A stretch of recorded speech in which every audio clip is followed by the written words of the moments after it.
hino do São Paulo, porque é o seguinte: o tricolor paulista tem novo treinador no pedaço após a demissão de Thiago Carpini. Se trata de Luiz Ubeldia, técnico argentino de 43 anos, que fez um trabalho recente interessante na LDU do Equador, inclusive eliminando o São Paulo na Copa Sul-Americana nas quartas de final do ano passado nos pênaltis e sendo campeão, né? Depois passou pelo Defensa e Justiça na semifinal e na final venceu o Fortaleza nos pênaltis.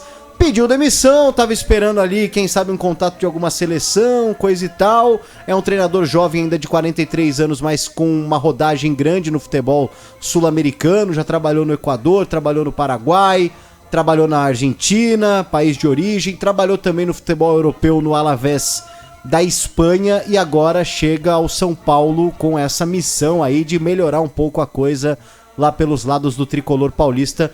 Mais uma aposta da diretoria do São Paulo. Diferente do Carpini, tem mais lastro, mas é um treinador estrangeiro, né? A gente nunca sabe o que esperar direito de um treinador estrangeiro e até por isso eu convoquei aqui para os donos da bola de hoje o nosso grande Raí Monteiro, do Band Esportes, companheiro nosso aqui de empresa, de casa, enfim, que entende muito de futebol, de modo geral, e também do futebol sul-americano, e acho que tem mais propriedade do que eu para falar a respeito do novo treinador do São Paulo, o Luiz Zubeldia.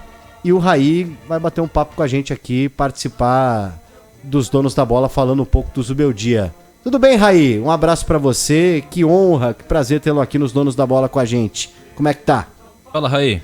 Tudo bem, PDV? Um abraço pra você, Miliose, um abraço pro Pedro Ramiro também. Outro dia estivemos juntos aqui no Band Esportes, fazendo um jogo da Liga Saudita. Que azar, hein? Foi uma honra. Foi uma honra, sem dúvida. Uma saudação a todos que nos acompanham. Vamos lá, bater um papo sobre o Zubeldia, que tá chegando ao São Paulo e promete mexer em bastante coisa. A gente deve ver um São Paulo um pouco diferente nessas próximas semanas. Ô Raí, o Zubeldia, ele não deixa de ser uma aposta, né, do São Paulo, mesmo talvez já num outro patamar que o Thiago Carpini, mas assim, na minha visão, quase todo estrangeiro que é contratado no Brasil, imaginando que o Carlos Belmonte, diretor de futebol de São Paulo, e o Júlio Casares, apesar de trabalharem com futebol diretamente, serem responsáveis aí por tudo que acontece no futebol de São Paulo, eu acho que eles não acompanham tanto futebol quanto você. E eu duvido que eles sabem exatamente o que o Zubeldia vai oferecer para o time do São Paulo. O que você acha? Eu concordo com você bastante, né? Entender de futebol não é muito o forte desses pares, né? Que comandam aí o futebol brasileiro de uma forma geral, não só no São Paulo, né? Isso é um mal que atinge quase todos os clubes, né? E eu acho muito bom quando eles delegam essas funções. A questão é que no São Paulo, essa função também não está tão bem delegada assim. Eu acho que, de uma forma geral, a contratação do Zubeldia tem um quê aí do técnico estrangeiro, que conhece bastante o mercado sul-americano. E isso é um fato, né? Ele trabalhou em várias equipes, trabalhou na Argentina, trabalhou no Equador, trabalhou no México durante um período também. É um técnico que tem uma rodagem muito grande. São Paulo está em um ano de volta à Copa Libertadores, já fez 2 partidas, é verdade também, né? Então eu acho que esse é um componente. E o outro é aquilo que todo o clube procura, né? Um técnico que vença. E o Zubeldia ganhou no ano passado, ganhou 2 títulos, né? Ganhou a Copa Sul-Americana, eliminando o próprio São Paulo. E ganhou também a sua Liga Nacional, né, o Campeonato Equatoriano, fazendo uma final contra o Independiente Del Valle, que foi algoz aí de vários clubes brasileiros nos últimos tempos, inclusive o próprio São Paulo. Então acho que esses 2 fatores aí se somaram e criaram quase que uma receita perfeita para o São Paulo escolher o seu novo treinador. Qual que é a escola do... Porque a Argentina tem muito disso, né, o Raí? Bilardismo, Menotti... O próprio Bielsa também acaba sendo uma escola. Qual que é a escola do Zubeldia?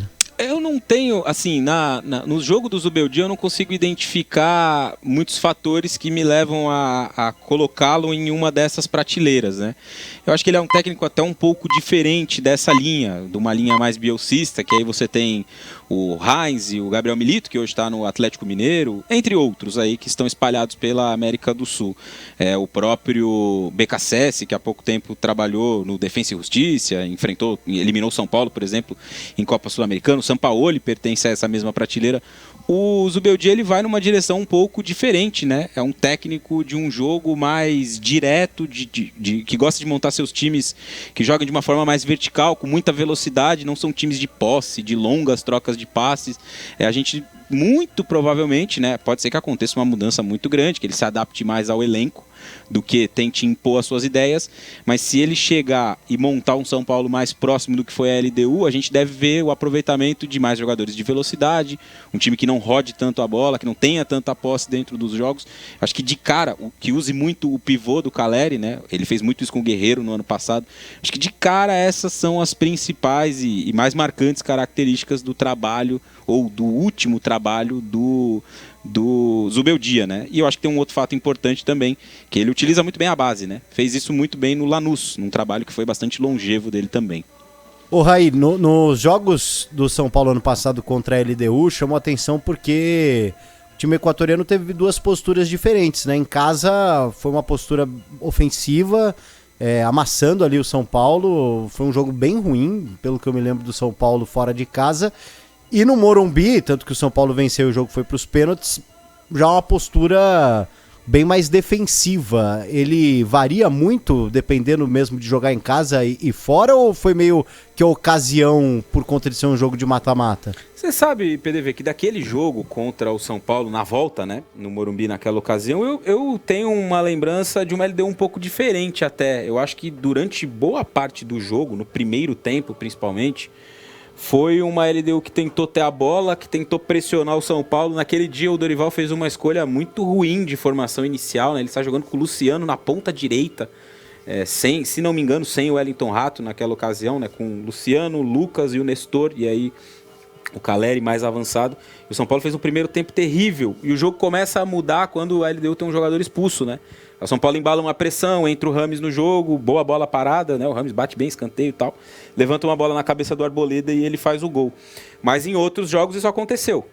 Eu acho que, assim, de uma forma geral, eu acho muito difícil você pegar um trabalho, por exemplo, de altitude, para você fazer de um time que joga na altitude, né? Para você traçar ali um paralelo, porque é um jogo muito específico. Quando os outros times vão jogar na altitude, o São Paulo foi lá ano passado, o Botafogo foi lá ano passado, o Defensa e Justiça foi lá ano passado, você está diante de um panorama que você não vai enfrentar naturalmente, né? Em outros jogos, em outras circunstâncias ao longo da temporada.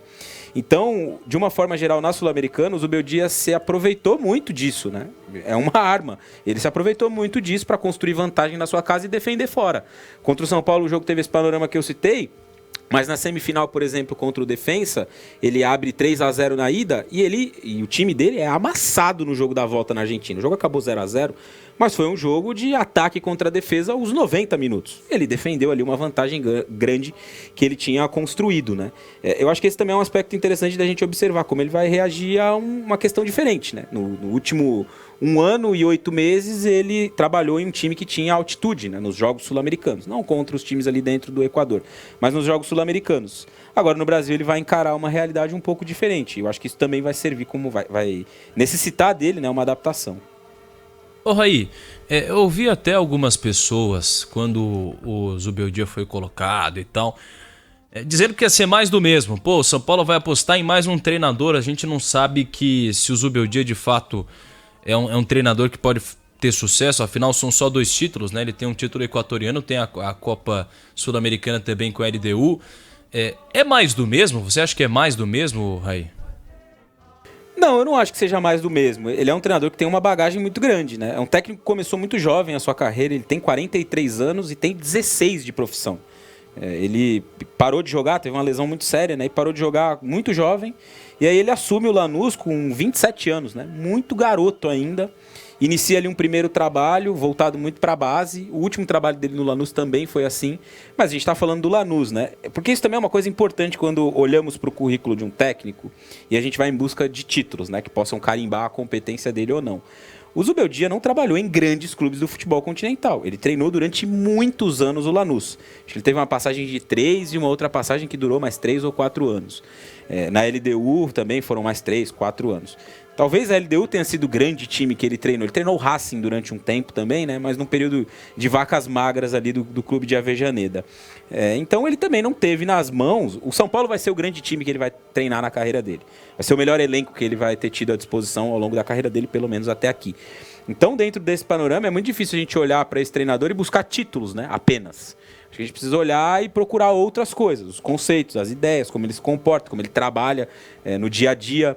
Por exemplo, é um técnico bastante enérgico à beira do campo, briga com a arbitragem. Isso vai ser um componente para a gente observar como vai ser no futebol brasileiro. Tem até um vídeo aí que está viralizando na rede social hoje, né?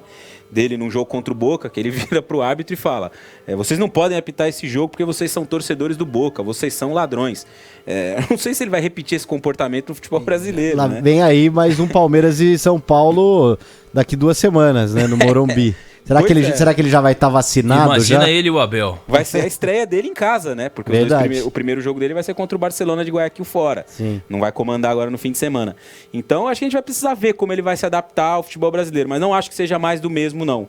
É um técnico bastante experiente, que vem de uma escola muito forte de técnicos, que é a Argentina. A Argentina tem excelentes profissionais, forma muito bem. A Argentina tem uma base teórica e prática muito boa, coisa que a gente não tem aqui no futebol brasileiro. Então, eu acho que ele chega para acrescentar, sim. Como isso vai acontecer, quanto tempo vai demorar, aí a gente vai ter que esperar um pouquinho para ver, né? Não dá para cobrar também, na quarta-feira contra o Barcelona, grandes transformações no São Paulo. E o São Paulo não tinha tantas opções livres no mercado, né? Esse é um outro aspecto. O São Paulo tinha que ir atrás ou de alguém que estava empregado, ou você tinha alguns nomes como o do próprio Zubeldia, o Felipão, o Mano Menezes, mas aí eu não sei se eram treinadores que cabiam no momento do São Paulo, né? Porque o Felipão, assim, ele fez um trabalho interessante, eu acho, no Atlético Mineiro na última temporada. Levou o Galo, de uma certa forma, muito bem no Campeonato Brasileiro, numa recuperação com o Kudê e tudo mais, depois da saída do Kudê. Só que, ao mesmo tempo, eu não sei se pesaria essa coisa do Felipão, a história que ele tem no Palmeiras, talvez não. Mas é um treinador que é contestado naquela coisa da idade, né? Ainda tem, o Felipão tá ultrapassado, ainda tem tudo aquilo.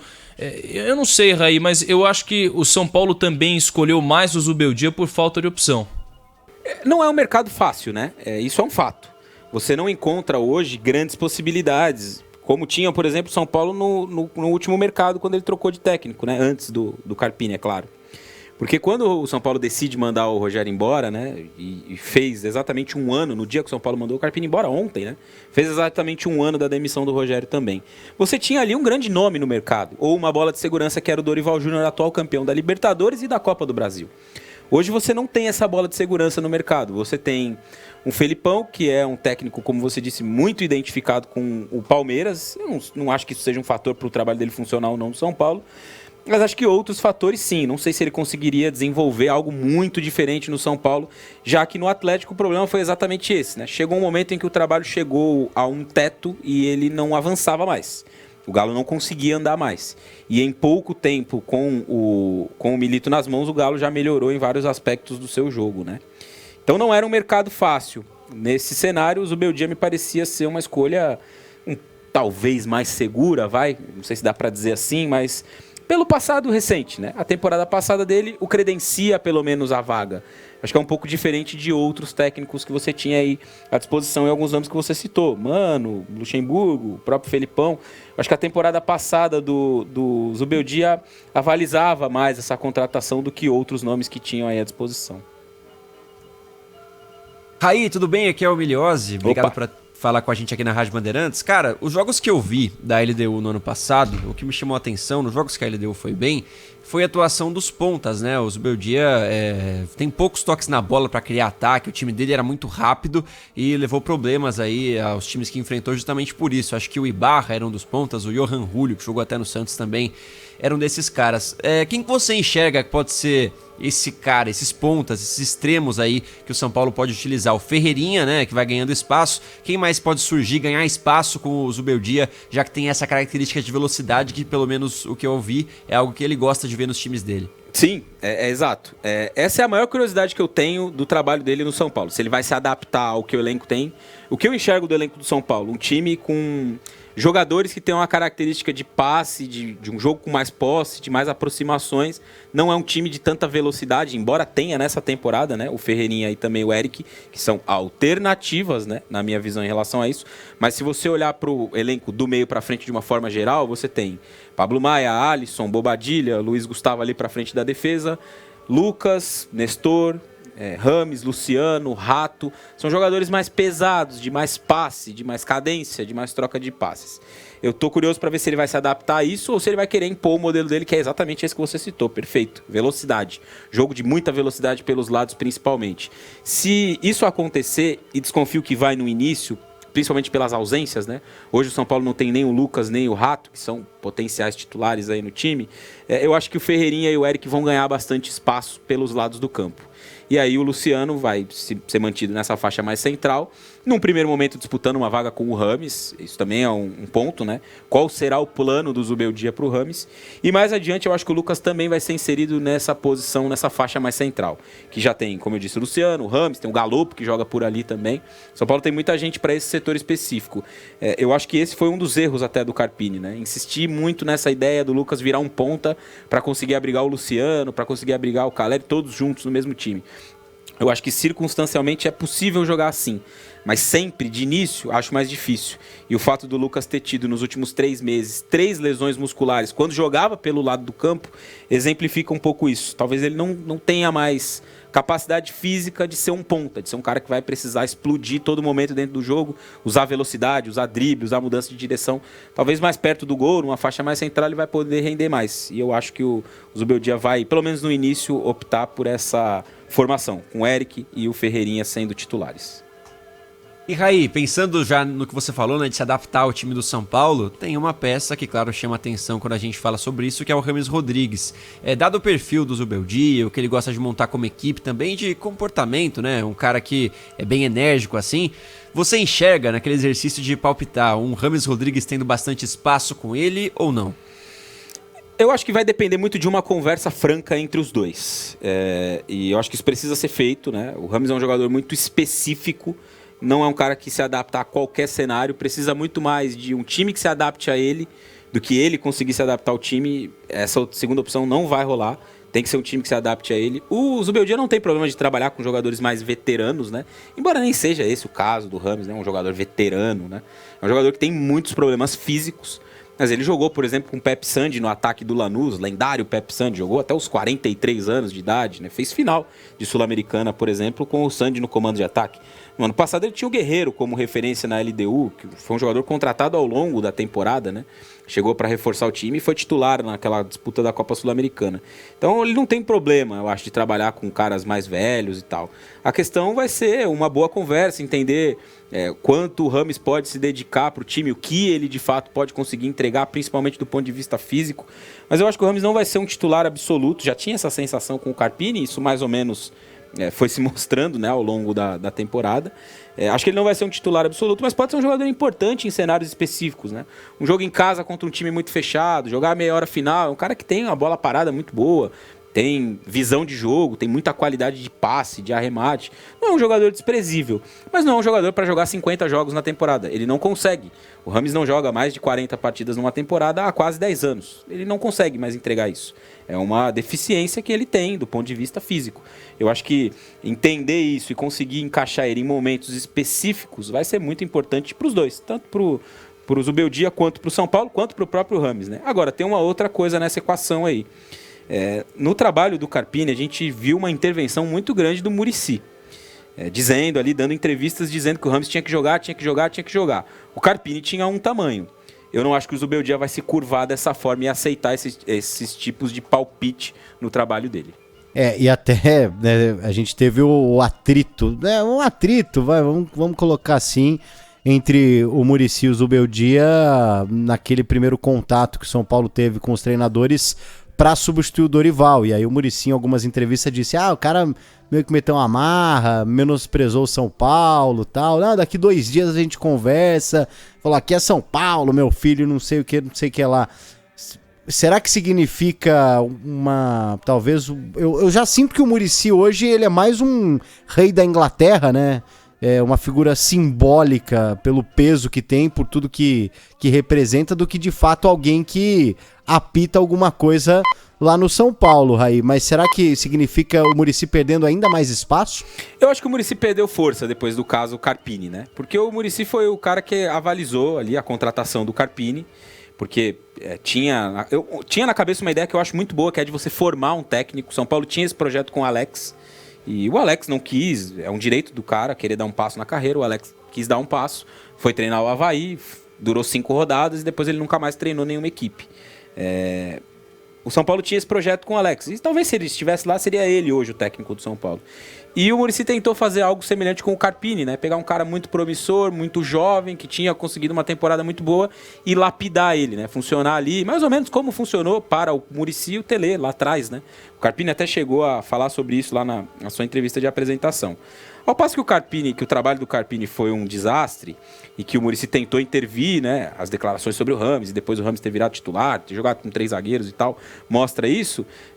Ao passo que esse trabalho naufragou, eu acho que o Muricy, como sócio desse trabalho, perde um pouco de força.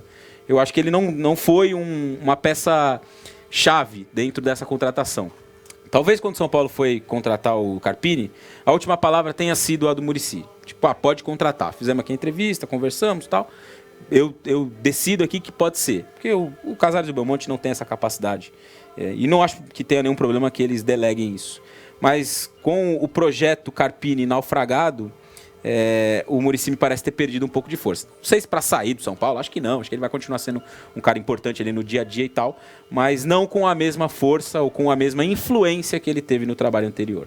Ô Raí, só para fechar com você, até porque o grupo me parecia ali muito próximo ao Carpini, demonstraram apoio até o final. O Carpini tinha uma personalidade que até agradava ali alguns pilares, algumas lideranças do São Paulo, porque isso tem um peso gigantesco, né? O São Paulo tem ali um Arboleda num vestiário, o São Paulo tem o Luciano num vestiário, tem o próprio Rafinha, que é o capitão do time, mesmo machucado, tem o Caleri, que é um jogador de personalidade. Acho que com o Caleri não vai ter tanto problema assim, por conta de serem compatriotas. Mas a gente se lembra, por exemplo, um treinador de mais personalidade como o Rogério, teve alguns atritos com alguns jogadores, inclusive com o próprio Luciano.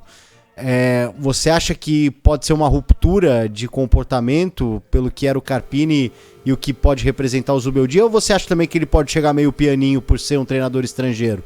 Eu acho que vai ser uma gestão diferente nesse sentido, né? Não acho que de ruptura, mas ele também vai tentar impor aquilo que ele acredita, né? Impor parece uma palavra muito ruim, né? Tô tentando encontrar outra aqui, mas ele vai tentar colocar aquilo que ele pensa, né? De uma forma a conversar com os jogadores, tentar convencê-los. É claro que sim, não é um negócio que vocês têm que fazer e acabou. Mas pela experiência que ele tem, né? É um cara que chega aí grande. O São Paulo tentou uma vez, tentou de novo. Ele vem no momento em que o grupo está em baixa, né? Porque não tem entregado, tanto do ponto de vista coletivo quanto individual. Tem muita coisa que se salva no São Paulo nesse momento. Então eu não acho que a gente vai ver algo tão... um treinador tão pequeno diante do elenco como foi o Thiago Carpini. O Zubeldia chega com um tamanho diferente, com outra experiência, com o fato de ser estrangeiro. Eu acho que tudo isso vai pesar nessa equação e nessa relação aí com o elenco, que é uma parte importante, né? Não dá pra gente tirar isso da equação. A relação, né? A gestão do grupo, ela é tão importante quanto você ter bons métodos, boas ideias, um ótimo modelo de jogo. Se você tiver tudo isso e não conseguir convencer os caras, não vai funcionar. Então a gestão do elenco vai ser bastante importante, sim, mas ele também chega no momento em que caiu um pouco, né? O elenco caiu um pouco, perdeu um pouco de força em relação ao que era no início do ano. Quando o Carpini chegou, era um São Paulo atual campeão da Copa do Brasil e um grupo de jogadores que tinha tirado o time da fila, uma fila imensa de conquistas. Ainda mas nesse momento é um grupo que em 4 meses de temporada produziu muito, muito pouco. Boa, muito bom. Raí Monteiro, nosso companheiro parceiro lá do Band Esportes.